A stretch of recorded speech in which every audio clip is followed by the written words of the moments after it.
Hi అండి, నమస్తే. Welcome back to our channel Geetha's food magic. ఇవాళ మనము కొబ్బరి పాలతో చికెన్ పులావ్ని ఎలా తయారు చేసుకోవాలో ఇప్పుడు చూద్దాము. మిక్సీ జార్లో పచ్చి కొబ్బరి ముక్కలను వేసి నీళ్ళను పోసి మెత్తని పేస్ట్ లాగా చేసుకోవాలి. ఇలా వచ్చిన వాటిని మనం వాటర్ పోసుకుంటూ ఫిల్టర్ చేసుకుంటే కొబ్బరి పాలు రెడీ అవుతాయి. ఇప్పుడు ఒక మందపాటి పాత్రను స్టవ్ మీద ఉంచి అందులో 3 టేబుల్ స్పూన్ ఆయిల్ వేసుకోవాలి. ఆయిల్ హీట్ అయ్యాక అందులో 2 ఇంచుల చెక్క, 4 లవంగాలు, 2 ఇలాచి, జాపత్రి, 2 మరాఠీ మొగ్గ, 1/2 టీ స్పూన్ షాజీరా, 2 బిర్యానీ ఆకులు, 1 స్టార్ పువ్వు, సన్నగా తరిగి ఉంచుకున్న ఆనియన్ ముక్కలను వేసి బాగా కలుపుతూ వేపుకోవాలి. ఆనియన్ కొంచెం ఫ్రై అయిన తరువాత మనం ముందుగా కట్ చేసి పెట్టుకున్న 2 పచ్చిమిరపకాయలు, 1 మీడియం సైజు టమోటో ముక్కల్ని వేసి వేపుకోవాలి. ఇవి కొంచెం వేగాక 1 టేబుల్ స్పూన్ అల్లం వెల్లుల్లి పేస్ట్ను వేసి పచ్చివాసన పోయేంత వరకు బాగా ఫ్రై చేసుకోవాలి.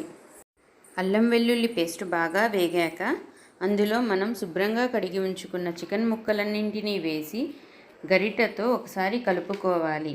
ఇలా కలపడం వలన అల్లం వెల్లుల్లి పేస్ట్ అనేది ముక్కలకి బాగా పడుతుంది.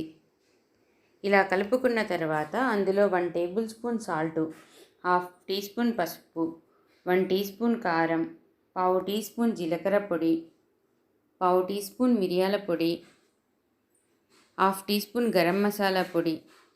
ఈ మసాలాలన్నీ ముక్కలకి బాగా పట్టేటట్టు ఒకసారి బాగా కలుపుకోవాలి. ఇప్పుడు ఇందులో 3 టేబుల్ స్పూన్ల పెరుగు, పుదీనా కొత్తిమీర తరుగును వేసి ఒకసారి కలుపుకోవాలి. ఇలా కలుపుకున్న మిశ్రమం మీద మూతను ఉంచి 5 నిమిషాల పాటు హై ఫ్లేమ్లో ఉడకనివ్వాలి.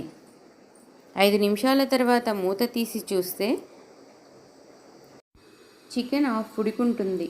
ఇలా ఉడికిన చికెన్ని గరిటెతో ఒకసారి మసాలా అంతా కలిసేటట్టుగా ఒకసారి కలుపుకోవాలి.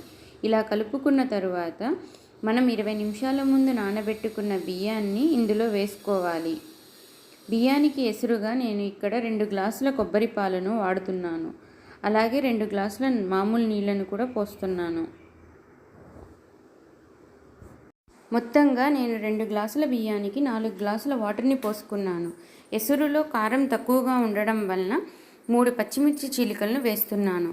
రుచికి సరిపడా సాల్టు, 1/2 టీ స్పూన్ ధనియాల పౌడరు వేసి ఒకసారి కలుపుకోవాలి. ఈ ఎసురు బాగా తెరిలే వరకు హై ఫ్లేమ్లో ఉంచాలి. ఇలా ఎసురు బాగా తెరిలిన తర్వాత మూతను ఉంచి 5 నిమిషాల పాటు మీడియం ఫ్లేమ్లో కుక్ చేసుకోవాలి. ఇప్పుడు మూత తీసి చూస్తే ఎసురంతా వెళ్ళిపోయి ఉంటుంది. ఇలా ఎసురు వెళ్ళిన తర్వాత గంటితో మెల్లగా కదిపి మూతను ఉంచి మరో 10 నిమిషాల పాటు లో ఫ్లేమ్లో కుక్ చేసుకోవాలి. ఇప్పుడు కొబ్బరి పాలతో చికెన్ పులావ్ రెడీ అయింది. ఇలా రెడీ అయిన పులావ్ని మనం సర్వ్ చేసుకోవచ్చు. మీకు గనుక ఈ వీడియో నచ్చినట్టయితే లైక్ చేయండి, షేర్ చేయండి, సబ్స్క్రైబ్ చేయండి. పక్కనే ఉన్న బెల్ ఐకాన్ని ప్రెస్ చేయండి.